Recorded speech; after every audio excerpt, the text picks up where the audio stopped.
Have you ever found yourself constantly rescuing others, feeling like a victim, or blaming others when things go wrong? Well, you're not alone. And in fact, you might be caught in something called the drama triangle. The drama triangle is a way to explain roles that we often slip into without even realizing it during conflict and emotional interactions. And these roles are the victim, the persecutor, and the rescuer. Welcome everyone to this video. My name is Elizabeth, and in this video I'll break down each role and how to recognize when you are in this drama triangle, and most importantly, how to step out of this triangle to ensure that you're having healthier interactions with others and obviously healthier relationships.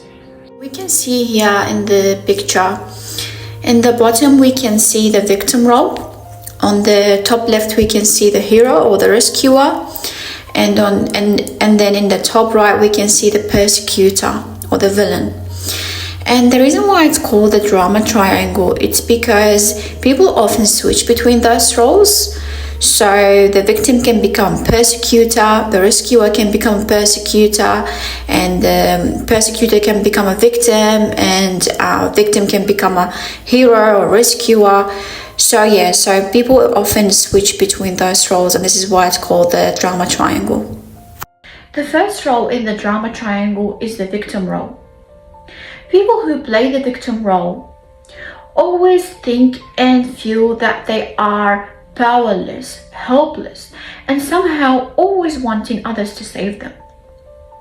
They cannot have responsibility for what happens in their life, and somehow they are always betrayed and mistreated by others.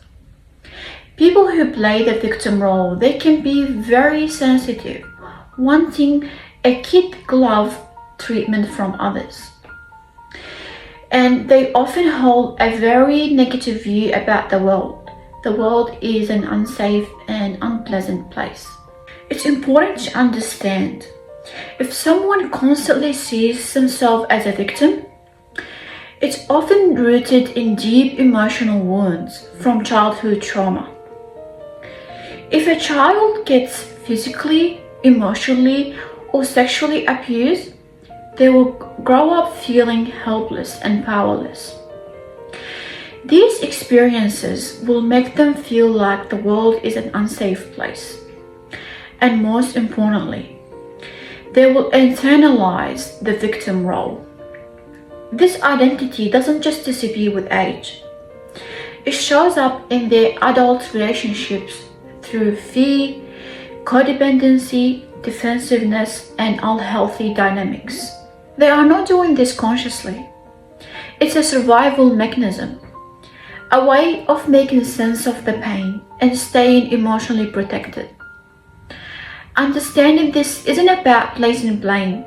It's about creating awareness, compassion, and ultimately healing.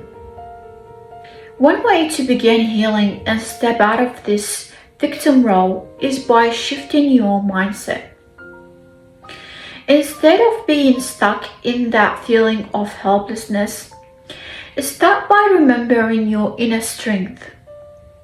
And even if it's buried in childhood trauma, it is still there.